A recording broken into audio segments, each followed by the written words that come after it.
Bonjour à tous et bienvenue pour ce troisième volet de webinaire portant sur le diagnostic d'exposition aux substances chimiques et sur l'utilisation d'Altrex Chimie. Ce webinaire d'une cinquantaine de minutes, suivi par une dizaine de minutes durant lesquelles nous répondrons à des questions que vous avez postées lors de votre inscription, sera co-animé avec Frédéric Clerc, qui est statisticien responsable d'études au département métrologie des polluants, INRS. Je me présente à mon tour, Gauthier Mater. Je suis pour ma part responsable du laboratoire d'évaluation du risque et des expositions, rattaché également au département de métrologie des polluants. Sachez que vous êtes près de 350 inscrits et que le nombre de questions reçues a montré un vif intérêt porté sur ce sujet. Alors ce matin, après avoir fait quelques rappels sur des points clés abordés lors des deux premiers webinaires portant sur la mesure de l'exposition aux substances chimiques, j'aurai le plaisir de vous présenter l'approche théorique pour l'interprétation des résultats, ainsi que pour l'établissement d'un diagnostic de respect ou de dépassement de la VLEP. Frédéric vous montrera dans un second temps la nouvelle version d'Altrex Chimie, qui est une application web pour le contrôle des expositions aux substances chimiques.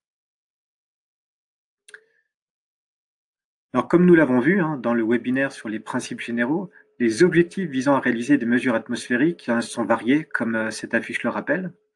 Sur le plan de la prévention, on peut par exemple chercher à connaître le niveau d'exposition à une tâche particulière ou encore à mesurer l'efficacité de nouveaux moyens de prévention. Et dans ce contexte, ce sont généralement des préventeurs, des personnels d'entreprise ou encore de laboratoires en hygiène industrielle qui vont conduire la réalisation de ces mesures.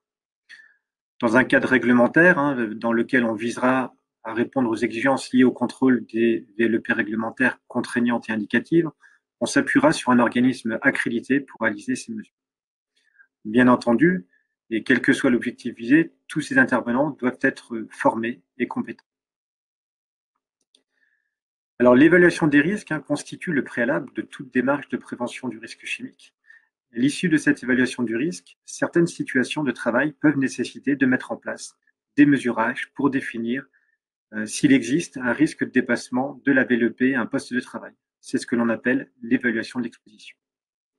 La démarche conduisant sa réalisation se décline en 5 étapes.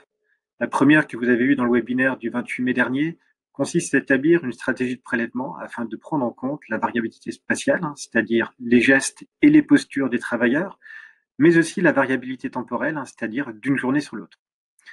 Les raisons techniques, économiques, justifient aussi la réalisation d'une stratégie, car il n'est pas possible de mesurer tous les jours tous les agents chimiques sur tous les travailleurs. La stratégie de prélèvement doit, dans ce contexte, être mise en œuvre pour s'assurer que les mesures effectuées sont représentatives de l'activité, tout en limitant leur nombre. Elle repose sur une démarche en 3 étapes que vous pouvez retrouver dans le guide méthodologique Métropole ou encore dans la norme EN 689. La première de ces 3 étapes, c'est l'étude de situation qui s'appuie sur la collecte d'informations sur l'établissement concerné par la stratégie de prélèvement. La synthèse des éléments recueillis doit permettre d'organiser l'étape 2, qui est la visite initiale. Cette visite a pour but d'identifier les facteurs qui vont influencer la variabilité, d'échanger avec les correspondants de l'établissement et bien entendu d'observer les postes de travail.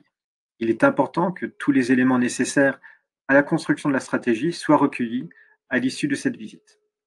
Enfin, donc la troisième étape consiste finalement à compiler dans le plan d'échantillonnage les GES constitués, la planification et l'organisation des prélèvements en tenant compte de l'organisation des procédés de l'établissement ou encore des contraintes de production. Au final, ce plan d'échantillonnage servira de feuille de route aux équipes en charge de la réalisation des prélèvements.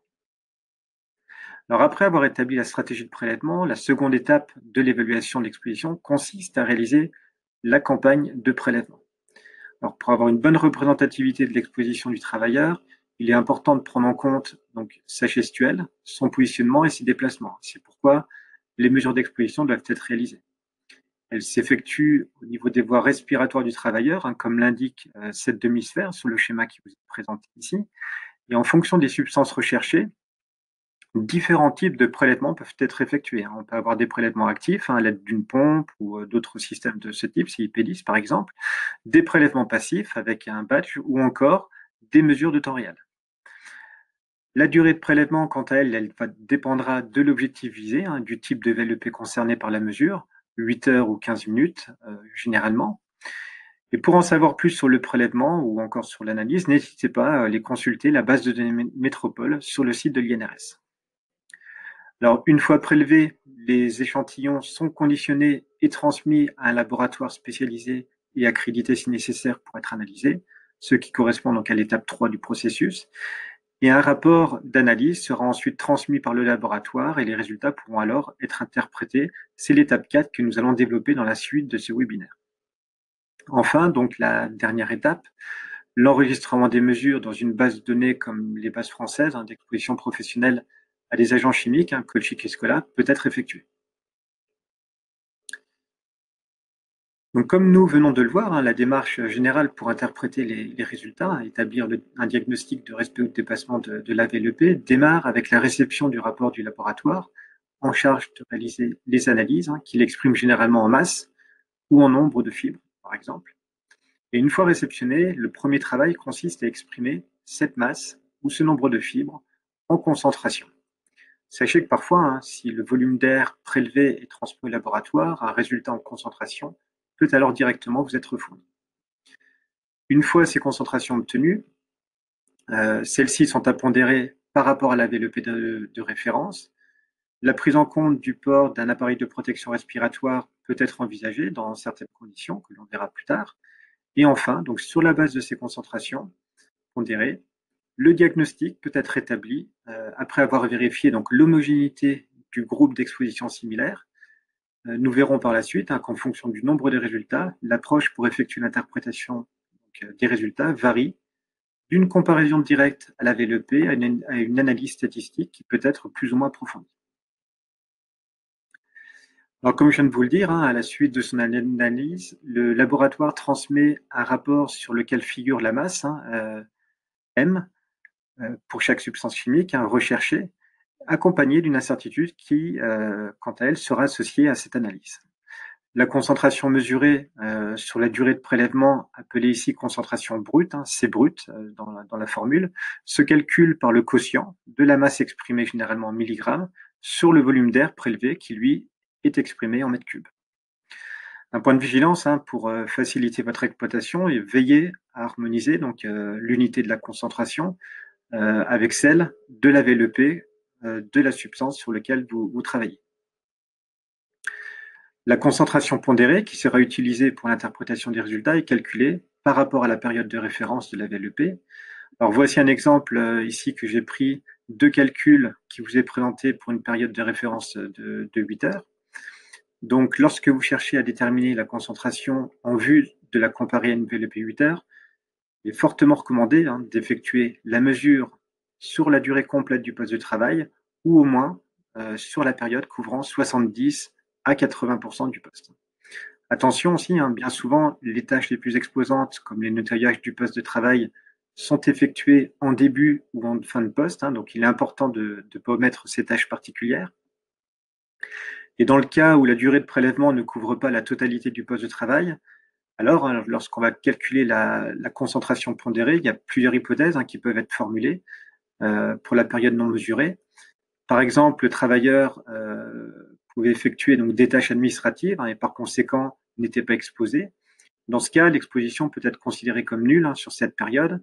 Dans l'exemple de calcul que j'ai précisé ici, dans ce cas de figure, la concentration C2 serait nulle. Un autre exemple serait que, basé sur le jugement d'expert, il peut être considéré que le travailleur était exposé à une concentration qui était équivalente à celle mesurée durant le prélèvement.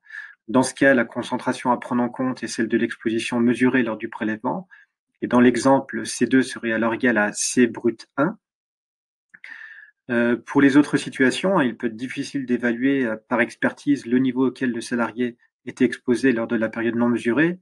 Et dans ce cas-là, il est important de se référer à toutes les sources d'informations permettant le calcul de la pondération de la concentration. Dans une telle situation, il faut savoir que l'incertitude sur l'exposition estimée sera vraisemblablement importante.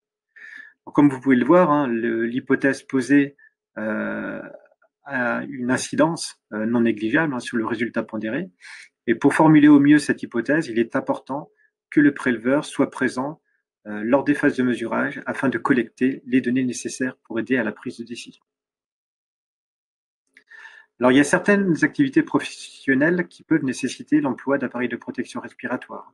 Dans le cadre du décret du 15 décembre 2009, la prise en compte de l'appareil de protection respiratoire est justifiée si tous les principes généraux de prévention n'ont pu suffire et lorsque le laboratoire en charge de la stratégie et du prélèvement a pu vérifier qu'il existe une procédure de gestion de ces appareils de protection respiratoire, que le personnel a été formé et que les consignes sont bien appliquées sur le terrain.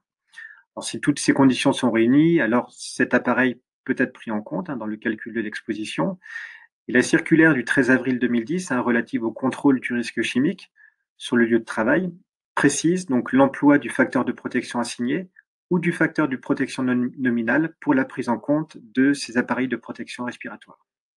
Alors pour plus de clarté, sachez qu'à ce jour, la Direction générale du travail préconise lors de la formation SCOLA l'emploi du facteur de protection assigné et à défaut du facteur de protection nominale en cas d'absence de facteur de protection assigné.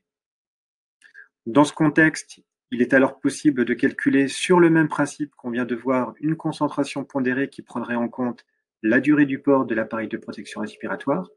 Cette démarche peut nécessiter sur le terrain de fractionner le prélèvement pour mesurer la concentration C brut 1 lorsque l'appareil de protection respiratoire n'est pas porté et la concentration C brut 2 lorsqu'il est porté par le travailleur. Ce type d'information doit bien entendu être noté préalablement dans le plan d'échantillonnage pour que le préleveur soit informé de l'organisation du prélèvement qu'il devra mettre en place pour effectuer ce type de mesure. Dans le calcul, on appliquera ainsi le facteur de protection assigné que vous pouvez retrouver dans l'annexe de la brochure sur les appareils de protection respiratoire ED 6106 qui figure sur cette slide pour atténuer donc la concentration C brut 2 qui aura été mesurée. Le dernier cas, c'est celui du contrôle d'une VLEP court terme. En théorie, aucun calcul de pondération nécessaire car la mesure doit être effectuée précisément sur 15 minutes. Alors une fois que l'on a exprimé nos résultats sous forme de concentration pondérée, on peut passer à l'interprétation des résultats. Il faut savoir que l'établissement du diagnostic est défini en fonction du nombre de mesures à notre disposition et je vais décliner donc les différentes situations commençant par le cas où on a une ou deux mesures à notre disposition. Alors avec un nombre si faible de mesures, on ne peut pas faire non plus des miracles et une analyse statistique n'est pas réalisable dans ce cas. Les concentrations sont alors uniquement représentatives de la période échantillonnée et correspondent à une photographie que l'on aurait pris à un instant T, ou plutôt un jour J. Cependant, il est tout à fait envisageable de comparer les concentrations mesurées avec d'autres niveaux d'exposition pour les positionner par rapport à des situations de travail qui auraient été caractérisées par ailleurs et qui seraient similaires. Et afin d'obtenir ces niveaux de référence, vous pouvez par exemple utiliser la base Solvex qui est disponible sur le site de l'INRS. Sachez qu'il y a un article qui est paru en juin 2018 dans la revue HST de l'INRS qui vous informera sur comment utiliser la base de données Solvex. Enfin, un point important, n'oubliez pas de prendre en compte les effets cocktails, c'est-à-dire d'identifier le potentiel additif de substances chimiques présentes dans un même poste de travail. Et pour cela, vous pouvez utiliser l'outil MIXI qui est également disponible sur le site de l'INRS. Nous allons maintenant passer au cas où le nombre de mesures est compris entre 3 et 5. Avec un tel nombre de mesures, il devient possible de réaliser une analyse comparative avec une fraction de la VLEP. C'est-à-dire que si on a 3 concentrations pour un même GES et pour une même substance, qui sont toutes les 3 inférieures à 10% de la VLEP, alors on peut considérer que la situation est acceptable. Si on a 4 mesures, alors il faudra que les concentrations soient toutes inférieures à 15% de la VLEP pour que la situation soit acceptable. Et enfin, si on a 5 mesures, elles devront être inférieures à 20% de la VLEP pour considérer la situation comme acceptable. Alors, lorsque l'on a 3 à 5 mesures, il est aussi important de prendre en compte la polyexposition pour ne pas sous-estimer des situations qui pourraient être potentiellement à risque. Et enfin, donc, dans le but de renforcer le diagnostic, des mesures complémentaires sont à programmer en vue de réaliser une analyse statistique. Voilà, nous y sommes. Donc, une fois le nombre de 6 mesures atteint, une analyse statistique peut alors être effectuée. Et plus ce nombre est grand, plus l'analyse pourra être poussée. Alors depuis la fin des années 70, le modèle log normal est souvent reconnu comme adéquat pour représenter des mesures de concentration en hygiène industrielle, hein. Son emploi est justifié de façon théorique par le fait que les concentrations dans l'air des lieux de travail résultent de l'influence multiplicative d'une série de facteurs indépendantes, comme le taux d'émission, le débit de ventilation ou encore la mobilité du travailleur. Et la gestion des valeurs inférieures à la limite de quantification, qui sont aussi appelées des valeurs censurées, est un sujet à débat dans la littérature scientifique. Selon le nombre de données disponibles, la variabilité et la proportion de valeurs censurées, différentes approches peuvent être employées. Il existe des méthodes simples, comme celle appelée l'imputation, qui consiste à diviser par 2 la limite de quantification. Une méthode plus fiable, mais plus complexe à mettre en œuvre, consiste à estimer le maximum de vraisemblance. D'un point de vue pratique, vous pouvez tout simplement utiliser des outils qui sont mis à votre disposition, comme Altrex Chimie ou encore comme NDExpo, qui est mis en ligne par l'Université de Montréal. Alors avec au moins 6 mesures, il y a des indicateurs statistiques comme la médiane, la moyenne géométrique ou encore le calcul du U, qui vont permettre de caractériser les niveaux d'exposition, et d'autres comme l'étendue, l'écart type ou encore l'écart type géométrique, leur variabilité. Afin d'interpréter donc les niveaux mesurés au sein d'un GES, il est important de vérifier son homogénéité, et pour cela, il est admis la valeur de 3 pour un écart type géométrique global d'un GES comme seuil à partir duquel des différences importantes entre travailleurs sont plausibles. Ce qui signifie concrètement que dès lors que l'écart type géométrique est inférieur à 3, l'homogénéité du GES est vérifiée. Une fois que le GES est vérifié comme étant homogène, l'analyse statistique peut alors démarrer. Dans le cas inverse, le GES doit être revu afin de pouvoir interpréter les résultats. Alors bien entendu, comme on l'a vu précédemment, il est important de prendre en compte la polyexposition dans votre analyse. Le diagnostic de respect ou de dépassement de la VLEP, il se détermine donc sur la base d'un calcul de probabilité. Il est repris dans différentes publications, comme le guide méthodologique Métropole, portant sur l'interprétation statistique des résultats de mesure, la norme EN 189 ou encore l'arrêté du 15 décembre 2009 portant sur le contrôle du risque chimique. Alors cette probabilité de dépassement de la valeur limite prend en compte les incertitudes sous forme d'un intervalle de confiance à 70% et peut être définie en calculant la valeur de U. Son calcul s'effectue à partir des valeurs calculées de la moyenne géométrique, qui est notée ici dans la formule MG, de l'écart type géométrique noté SG, et aussi de la VLEP de la substance concernée. Alors, il y a différents outils qui peuvent être utilisés pour calculer U, comme par exemple Altrex Chimie, Excel ou encore des outils plus poussés comme R. Alors, la valeur de U est ensuite comparée à une valeur seuil, UT, qui est choisie en fonction du nombre de mesures. Dans le tableau qui est présenté ici, la valeur de U, par exemple, pour 9 mesures, est de 2,035. Si la valeur de U calculée est inférieure à la valeur seuil, la situation est considérée comme inacceptable et l'on peut conclure à un dépassement de la VLEP. Si par contre la valeur du U calculée est supérieure à la valeur seuil, la situation est considérée comme acceptable avec un taux de confiance à 70%. À l'issue de la campagne de mesure, donc les suites à donner seront fonction des résultats. Par exemple, on peut être amené à devoir mettre en place des actions correctives lors de dépassement de la VLEP. Sur le plan réglementaire, comme on le voit dans ce tableau, les actions dépendront du type de VLEP, réglementaire contraignante ou réglementaire indicative, mais aussi du type d'agent chimique, que ce soit des CMR ou des agents chimiques dangereux. L'employeur peut aussi être amené donc à revoir les conclusions de son évaluation du risque chimique. Alors après avoir défini les actions à apporter, la périodicité des prochaines campagnes de mesure est à définir, et les approches qui sont proposées dans le guide Métropole et dans la norme EN 189 sont en fonction des résultats qui sont obtenus. Dans ce cas-là, la mise en place de contrôles périodiques aura pour objectif de vérifier l'évolution à la hausse ou à la baisse des expositions au cours du temps. Le concept qui est proposé ici consiste par le calcul à mesurer à quelle proportion, qu'on a nommée ici J, de la VLEP se situent les concentrations.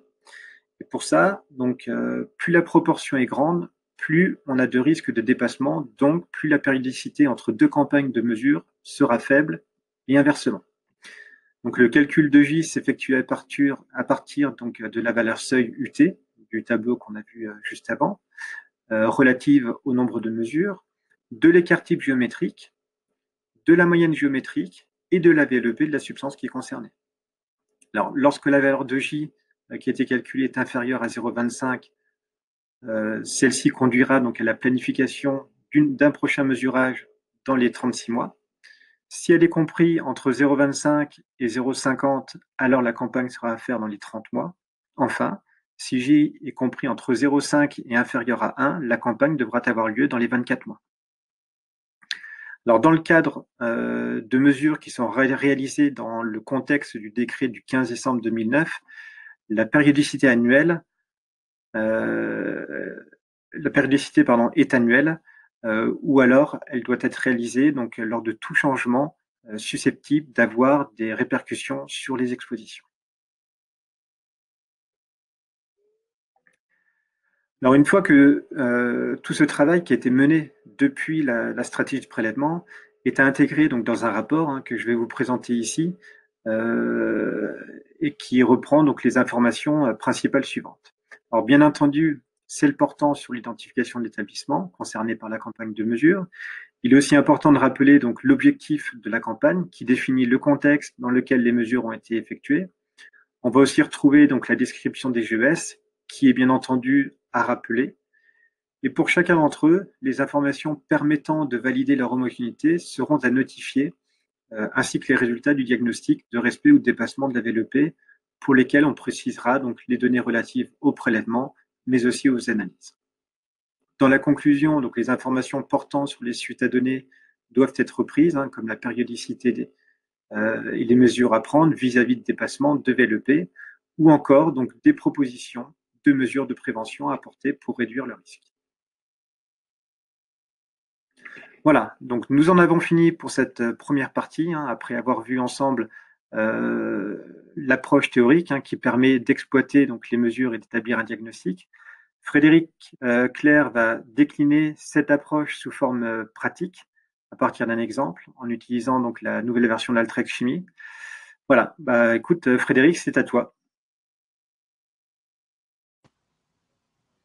Merci Gauthier. Bonjour à tous, je suis Frédéric Clair, je suis responsable d'études statistiques en ADMRS au département métrologie des polluants en Lorraine et je prends la suite de ce webinaire sur l'approche pratique et des cas d'études par rapport à l'exploitation des mesures et l'établissement d'un diagnostic. Donc pour ceux qui ont assisté au webinaire précédent sur la stratégie de prélèvement, on avait pris un exemple sur la fabrication de piscines avec un objectif d'évaluation de l'exposition. On va poursuivre sur cet exemple-là. Avant de commencer, je vais faire un petit rappel sur la manière dont on fabrique une piscine. Il y a 5 tâches. La première tâche, donc vous avez vu un moule sur la photo précédente. Il y a 5 tâches donc, pour fabriquer une piscine. La première étape est d'appliquer un agent de démoulage sur le moule en question. Deuxième étape, on applique une substance qui est le gel coat, qui est la partie étanchéification de la piscine. Troisième tâche, c'est la tâche de stratification, qui consiste à appliquer des couches successives de résine et de mat de fibre de verre pour apporter la rigidité de la piscine.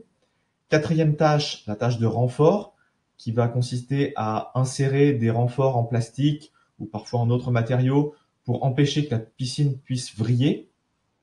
Et cinquième et dernière tâche, les finitions, qui va consister à une partie ébavurage, ponçage, et puis pratiquer les trous pour le système de filtration de la piscine. Lors du dernier webinaire sur la stratégie de prélèvement, on avait pratiqué deux groupes d'exposition similaires. Le GES 1 de gel coat, qui est matérialisé en bleu sur cet écran, où les opérateurs vont être exposés au styrène et à l'acétone. Et le GES 2 de stratification et finition, où les opérateurs, donc il est matérialisé en jaune sur cet écran, où les opérateurs sont exposés au styrène, à l'acétone, mais aussi aux poussières inhalables. C'est cette manière de construire la stratégie, de faire une cartographie de l'entreprise et la constitution de GES. Donc vous pouvez vous pouvez avoir une aide à cette constitution des GES à travers Altrex. Donc Altrex c'est un logiciel qui est disponible depuis le site de l'INRS et puis autrement en accès direct sur altrex.inrs.fr. Et donc, non seulement vous pouvez faire la partie cartographie, la partie GES, donc toute la partie stratégie, mais aussi toute la partie diagnostic d'exposition et calcul d'exposition. Donc, je vais m'appuyer beaucoup sur Altrex dans la suite de ce webinaire. Donc, première étape, pour le GES 1, on va calculer une exposition pondérée. Je vais faire juste un exemple sur le styrène pour le calcul d'exposition pondérée. Donc, on va considérer cette situation où on a un opérateur qui va être exposé au styrène pendant 2 plages. Une première plage qui va durer 3 heures, durée D1, pendant laquelle il va être exposé à 28 mg par mètre cube de styrène, et une deuxième plage qui va durer 2 heures, pendant laquelle l'opérateur va être exposé à 30 mg par mètre cube de styrène. Donc ici, on se retrouve avec une durée totale de 5 heures d'exposition. Or, on va se référer ici à une valeur limite d'exposition professionnelle de 8 heures, donc il nous manque 3 heures. Et les 3 heures en question, eh bien, l'opérateur n'a pas été exposé au styrène du tout. Il faisait autre chose, il n'était pas exposé au styrène. Donc, on considère une concentration de 0, une concentration C3 de 0 mg par mètre cube pendant une durée de 3 heures. Donc, on se retrouve pour ramener ces différentes valeurs à une durée de 8 heures. On va avoir besoin d'appliquer cette formule ici. On multiplie nos 3 heures du matin, par exemple, la première plage d'exposition, par 28 mg par mètre cube. La deuxième plage, qui durait 2 heures, on la multiplie par 30 mg par mètre cube. Et puis la troisième plage, où l'opérateur n'est pas exposé, on la multiplie par 0. On divise tout ça par 8 et on obtient 18 mg par mètre cube, qui va être l'exposition pondérée sur une durée de 8 heures en rapport avec la valeur limite d'exposition professionnelle du styrène à court terme, qui est sur 8 heures. Donc maintenant, il faut imaginer que ce calcul-là doit être fait pour chacune des mesures qui ont été réalisées dans le groupe d'exposition similaire du gel côte. Et c'est ce qu'on fait ici. Il y a 9 mesures. Je vais considérer dans la suite de cet exposé qu'il y a 9 mesures de styrène qui ont été réalisées dans ce GES.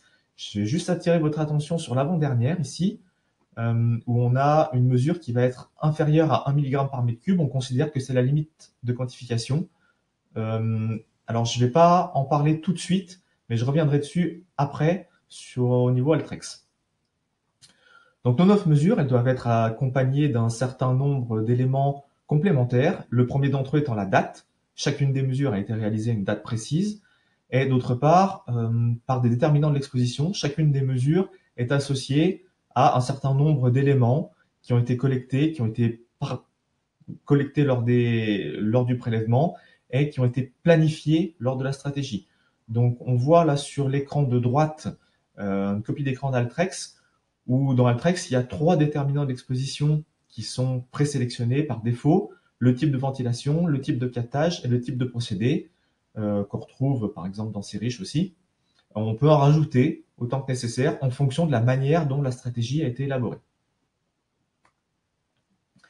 Nos 9 mesures, il faut calculer les indicateurs statistiques qui vont permettre d'arriver à un diagnostic d'exposition.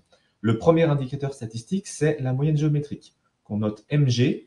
On a vu le calcul tout à l'heure avec Gauthier. C'est l'exponentielle de la série des logarithmes des mesures. Ça a l'air compliqué comme ça, mais ça n'est pas tant que ça. En l'occurrence, la moyenne géométrique ici, elle vaut 16,72 mg par mètre cube. Le deuxième indicateur qui doit être calculé pour élaborer un diagnostic, c'est l'écart type géométrique des mesures. C'est un petit peu le même principe que la moyenne géométrique, la même idée en tout cas. On va considérer le logarithme népérien des mesures, on va calculer l'écart type des différents logarithmes népériens et on repasse en exponentielle pour obtenir l'écart type géométrique. Ici, l'écart type géométrique, il vaut 3,09. À cette étape, je vais attirer votre attention sur une petite chose, c'est les unités. L'écart type géométrique des mesures n'a pas d'unité. Vous voyez, c'est 3,09, c'est tout. En revanche, la moyenne géométrique a une unité. Dans la même unité que les mesures de concentration. Donc ici, j'ai des mesures de concentration qui sont en milligrammes par mètre cube, donc ma moyenne géométrique est également en milligrammes par mètre cube. Une fois que j'ai ces deux indicateurs-là, je vais pouvoir passer à l'indicateur suivant qui est l'indicateur U. Alors pour ce faire, j'ai besoin aussi de la valeur limite du styrène. En l'occurrence, j'ai des mesures qui sont en rapport avec une VLEP 8 heures. Donc je considère la VLEP 8 heures du styrène de 100 mg par mètre cube et je vais calculer l'indicateur U qui est le ln de la VLEP moins ln de mg divisé par ln de sg. Et dans cet exemple-là, on a une valeur de U qui est égale à 1,58. Là, j'ai tous mes indicateurs. À partir de ça, je suis presque au bout. Je vais presque pouvoir obtenir mon diagnostic. Il ne me manque plus qu'un élément qui est le seuil de comparaison auquel on va comparer la valeur de U. Donc ce seuil-là, on va le trouver dans l'arrêté, dans le décret de la réglementation française. Et les seuils sont fonction du nombre de mesures. Ici, j'ai 9 mesures.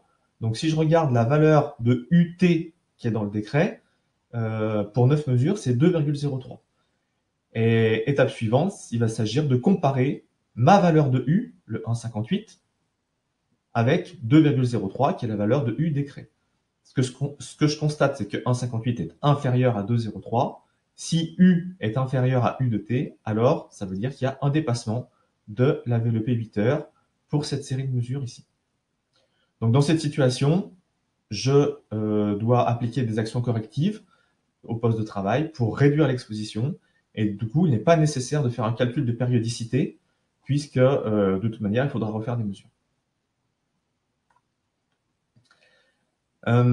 Du coup, tout ce calcul, il va être fait automatiquement par Altrex.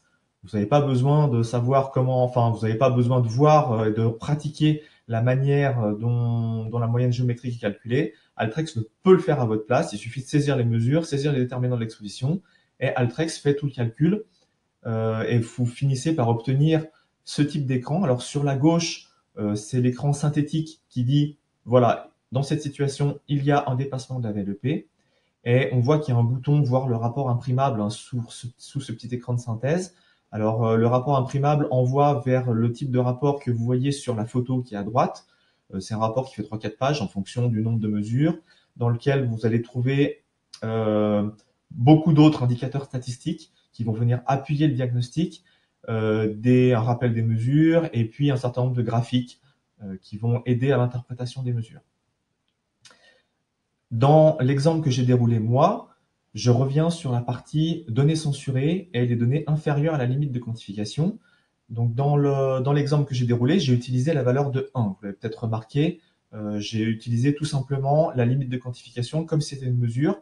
Alors Altrex n'utilise pas ce principe-là, il utilise quelque chose d'un peu plus sophistiqué qui est le maximum likelihood estimator. C'est-à-dire c'est une manière de calculer les valeurs inférieures à la limite de quantification qui va être plus précise et qui va être plus juste qu'un simple remplacement.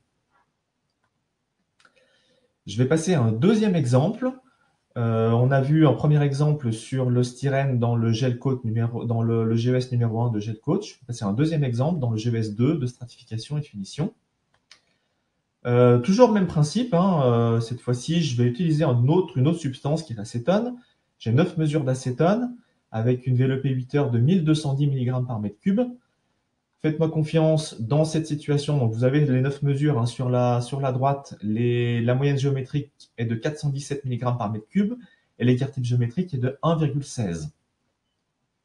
Dans cette situation, on a une valeur de U qui est à 6,92. 6,92 est bien supérieur à 2,03. 2,03, c'est le U, le seuil du décret. Hein. Donc, on est dans une situation de respect de la valeur limite. Et du coup, on va pouvoir calculer une périodicité. Alors, la périodicité, qui est une valeur de J, qui est définie dans la norme EN 689. Donc, la formule a l'air un peu compliquée aussi, mais finalement, ça se fait assez simplement. C'est le seuil du décret, 2,03, qu'on multiplie par le ln de la moyenne géométrique, de l'écart type géométrique. On ajoute le ln de la moyenne géométrique et on soustrait le ln de la valeur limite. Et avec ça, on obtient une valeur de J qui va être comprise, qu'on va pouvoir comparer également à des seuils. Alors le principe de la périodicité, c'est que plus les mesures sont éloignées de la valeur limite, plus la périodicité va être longue. Ici, on a une périodicité, une valeur de J qui arrive à 0,46. Donc si on s'en réfère aux seuils qui sont dans la norme EN 189, 0,46 est compris entre 0,25 et 0,5, ce qui fait que la périodicité va être de 30 mois. Donc ça, c'est des valeurs qui sont dans la norme, mais pour ce cas précis, l'acétone, la valeur limite 8 heures de l'acétone est réglementaire contraignante. Ce qui veut dire que ce calcul de périodicité, finalement, on n'en a pas besoin, parce que, de toute façon, il faut faire un prochain contrôle dans l'année, puisque la VLEP est réglementaire contraignante. Encore une fois, on retrouve tous ces calculs-là sont réalisés par Altrex. Si on saisit les mesures dans Altrex, donc là, le tableau sur la droite, c'est une copie d'écran d'Altrex. Et j'ai mis en bas à gauche le diagnostic de synthèse fourni par Altrex. Quand on est un diagnostic de respect, il arrive en vert. Et vous pouvez voir le rapport imprimable qui est toujours accessible pour cet exemple. Voilà, donc là j'ai déroulé deux exemples. Un exemple en dépassement pour le styrène dans le GES1, un exemple en respect pour l'acétone dans le GES2. Je vais faire un troisième exemple, cette fois-ci un petit peu différent, puisqu'il va s'agir d'un exemple en polyexposition, avec la combinaison, le cocktail de substances acétone et styrène, toujours dans le GES2 de stratification et de finition. Alors, il y a plusieurs conditions pour pouvoir réaliser un diagnostic de polyexposition. La première condition, c'est évidemment qu'on s'intéresse à des mesures qui sont dans le même GES, donc en l'occurrence GES2. On va s'intéresser aussi à des mesures qui vont être réalisées le même jour, pour qu'on soit bien garanti que ce sont des expositions, des polyexpositions qui sont intervenues vraiment en même temps. Ensuite, ce qu'il va falloir faire, c'est calculer un indice d'exposition, qui est noté IE ici. L'indice d'exposition, c'est la concentration obtenue, mesurée, divisée par la VLEP.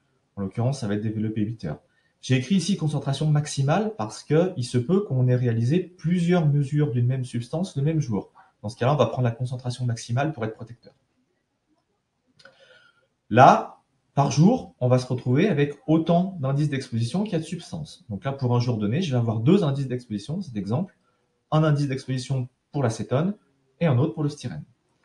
Je vais calculer ensuite la somme de ces différents indices d'exposition qui va me conduire à un IAE, qui est un indice d'exposition à effet additionnel. Le principe, c'est de dire que les effets des substances sont cumulatifs, s'additionnent s'additionnent. Et on va calculer ensuite un diagnostic dans Altrex en utilisant, ou alors à la main, en utilisant les IAE comme s'il s'agissait de mesures, et on va prendre 1 pour valeur limite. Dans l'exemple que je déroule ici, on est venu 6 jours consécutifs, entre le 23 et le 28 janvier, prendre des mesures d'acétone et de styrène. J'ai calculé les indices d'exposition à effet additionnel pour chacun de ces jours pour les combinaisons acétone-styrène. Et à partir de ça, eh bien, je peux calculer moyenne géométrique, écart type géométrique, valeur de U, comparé au seuil. Et je vais aboutir, si je crée tout ce calcul-là, j'aboutis à un diagnostic de dépassement pour cette situation de polyexposition. Alors, encore une fois, Altrex permet de réaliser ce calcul de manière automatisée. On voit sur la gauche le tableau de mesure tel qu'il est fourni par Altrex. Donc Altrex sélectionne tout seul la mesure maximale, Altrex calcule les indices d'exposition, calcule les IAE, les indices d'exposition à effet additionnel, et puis calcule jusqu'à le diagnostic. Et on aboutit encore une fois à un diagnostic ici en rouge, qui est la valeur de synthèse, le diagnostic synthétique fourni par Altrex, diagnostic de dépassement. Alors, sur cette partie polyexposition, je veux juste revenir sur quelques points importants. Le premier d'entre eux, c'est qu'il n'y a pas de réglementation autour de ce que je viens de vous présenter là, ce que je viens de vous présenter ici. La seule réglementation qu'il y a sur les polyexpositions, c'est la silice, où on applique exactement ce type de calcul d'indice d'exposition et d'addition d'indices d'exposition.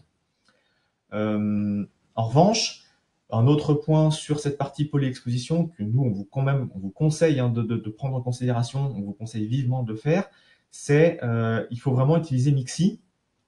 Alors Mixi, c'est le logiciel qui va être plus, donc encore une fois, ce logiciel il est accessible depuis le site web de l'INRS, c'est mixi-inrs.fr. Et du coup, ce logiciel-là va être plus axé sur la partie toxicologie. C'est-à-dire, Mixi va vous renseigner sur quelles sont les substances pour lesquelles on peut considérer que leurs effets sont additionnels.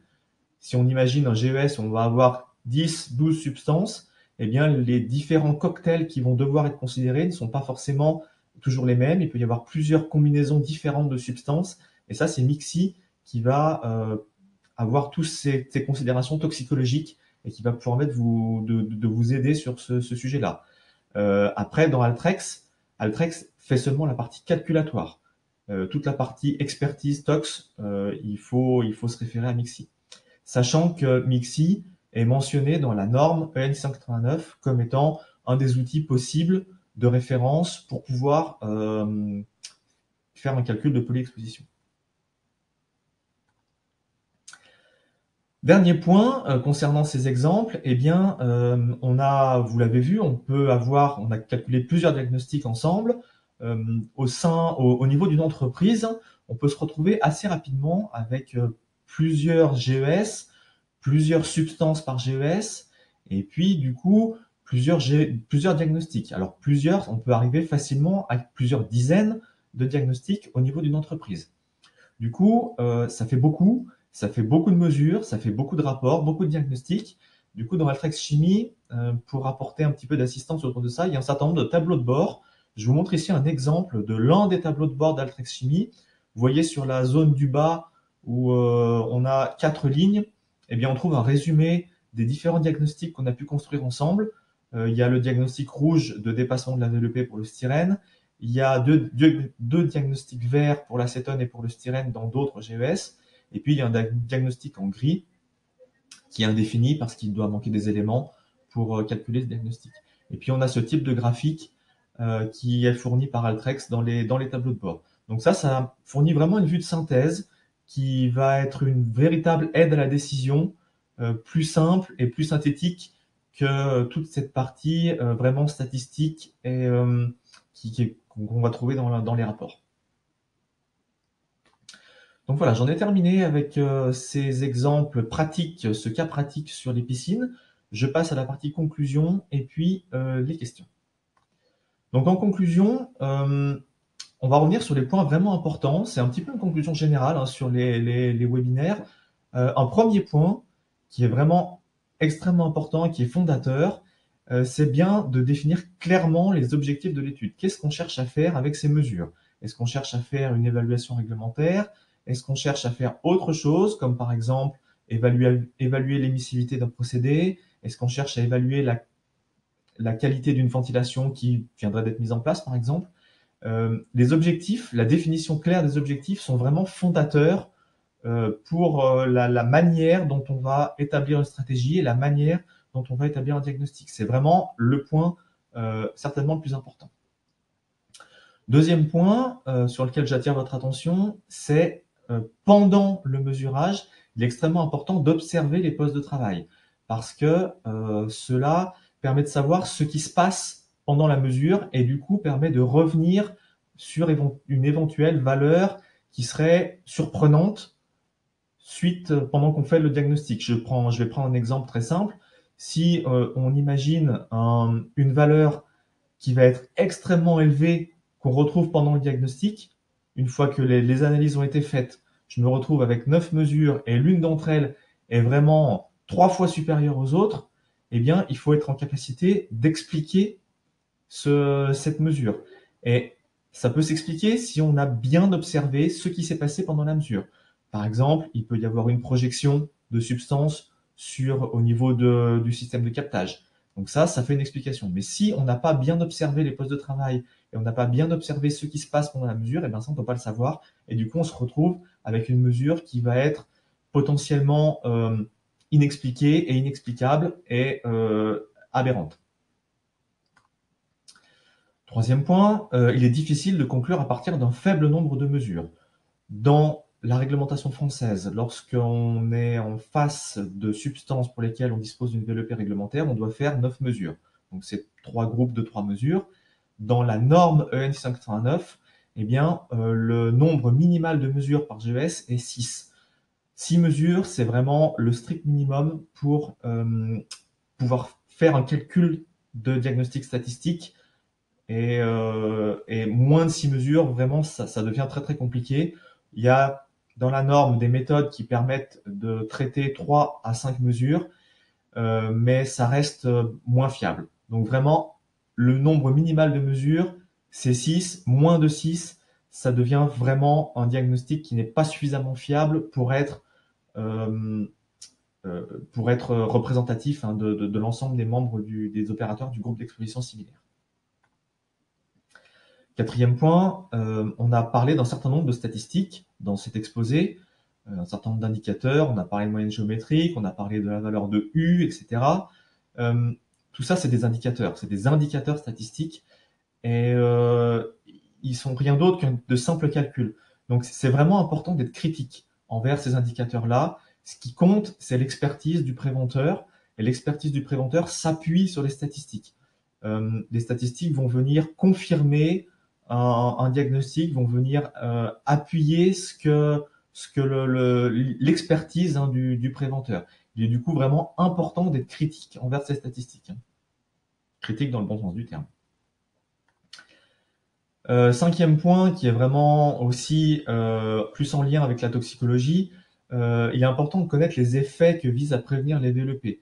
Et donc quand on parlait par exemple tout à l'heure de VLEP 8 heures, eh bien c'est en rapport à une exposition chronique pour un type d'effet particulier, que cette VLEP a été définie. Les effets sont aussi extrêmement importants pour la partie polyexposition. Comme je l'ai dit tout à l'heure, eh bien, pour sélectionner quelles sont les substances qui peuvent être considérées ensemble dans un cadre de cocktail de substances avec des effets similaires sur l'organisme, eh bien, il est vraiment important de connaître ces différents effets sur l'organisme des différentes substances et quels sont les effets qui sont prévenus par les VLEP. Voilà pour les points généraux sur les conclusions sur cette partie. Je vais maintenant passer aux questions. Alors première question, une question qui porte sur des produits CMR qui seraient utilisés très ponctuellement. Donc on a parlé d'un produit qui va être utilisé 1 à 2 fois dans l'année avec une très petite quantité. Alors du coup en produit CMR, hein, si on parle de qu'est-ce que c'est déjà une substance CMR, une substance qui va être définie au CMR au sens réglementaire du terme, c'est-à-dire au niveau de la classification européenne, eh bien on doit faire des contrôles atmosphériques et biologiques, par exemple pour le cas du plomb, qui doivent être réalisés par un organisme accrédité. Donc du moment qu'un CMR est mis en œuvre dans l'entreprise, il doit faire l'objet de mesurage, même si ça arrive qu'une fois dans l'année. En revanche, la difficulté qu'on se trouve face à laquelle on se trouve dans cette situation, c'est que on peut pas arriver à un diagnostic statistique si le produit est mis en œuvre qu'une fois dans l'année.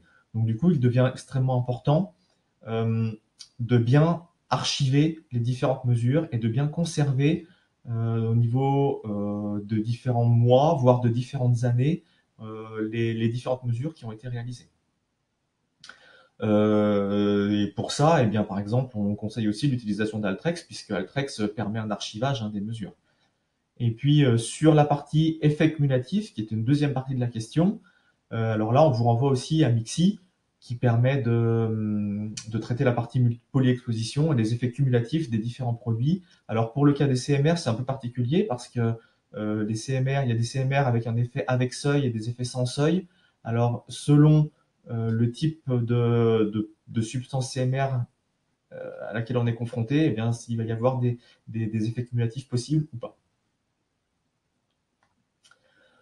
Donc, deuxième question, quelles sont les bonnes pratiques de prélèvement dans le cas où les opérateurs subissent des pics d'exposition? Alors, effectivement, il y a une vraie difficulté de terrain sur la manière de réaliser une mesure de pic d'exposition, parce que le pic dure rarement exactement 15 minutes. Or, la réglementation française stipule que la mesure de VLEP court terme doit être précisément de 15 minutes. Alors, il y a eu des travaux de l'ANSES sur ces sujets-là. Alors, l'idée et la conclusion à laquelle on arrive, c'est que finalement, lorsqu'on est face à un pic d'exposition, il ne faut pas chercher à mesurer tout le pic d'exposition, mais il faut prendre 15 minutes dans ce pic d'exposition.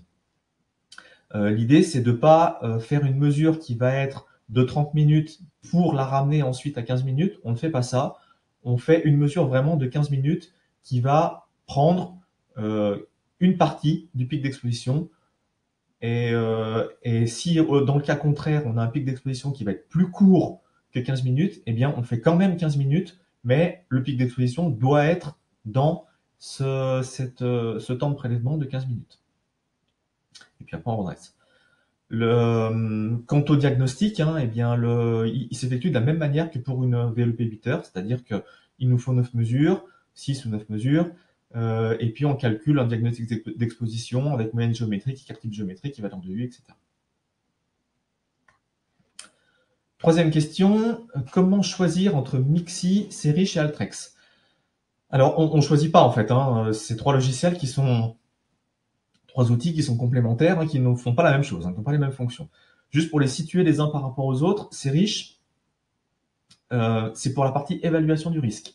C'est-à-dire, c'est un outil qu'on va utiliser en première intention pour faire l'évaluation du risque chimique, pour aboutir en partie à apporter des éléments à la rédaction du document unique. Et dans Serish, on n'utilise pas de mesure. À l'inverse, dans Altrex, par exemple, eh bien, on parle d'évaluation des expositions. Donc là, on a un niveau qui est quand même beaucoup plus détaillé, où on a des mesures d'exposition. On est venu prendre des mesures de substance qu'on n'avait pas dans Serish. Donc là, clairement, entre Serish et Altrex, on n'est pas du tout au même niveau. Évaluation du risque pour Serish, évaluation des expositions pour Altrex. Et puis, quant à Mixi, Mixi, il est utilisable un petit peu dans les deux situations, parce que dans Mixi, on va trouver une information sur les cocktails de substances pour lesquels on va avoir des effets similaires sur l'organisme. Donc ça va être plutôt dans la partie évaluation du risque. Ça va être un outil d'aide à la décision, de réflexion sur les substances et sur les risques possibles sur la santé.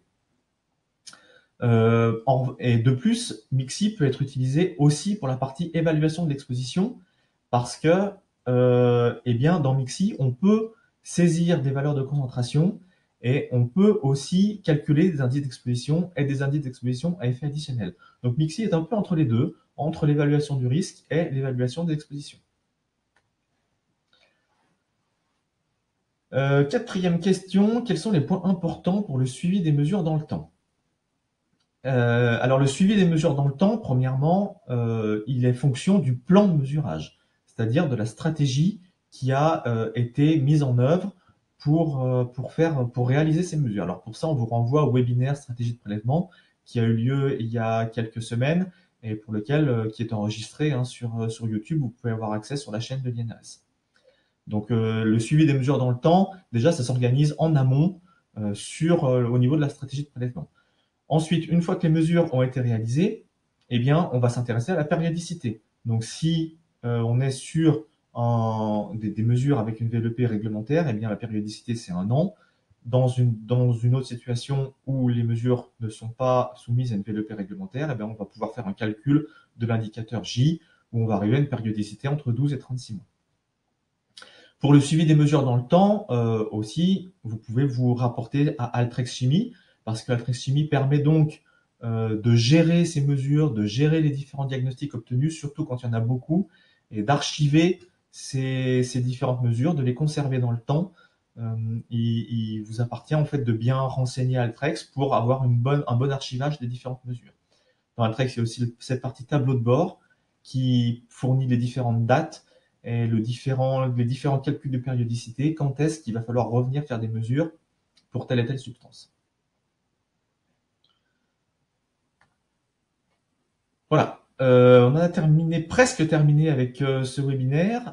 Je vais juste terminer en vous indiquant que ce webinaire a été enregistré et il sera disponible sous peu sur la chaîne YouTube de l'INRS. Vous pourrez le retrouver, faire peut-être la pause sur les différentes formules qu'on vous a présentées qui parfois ont l'air compliquées mais qui ne le sont pas tant que ça.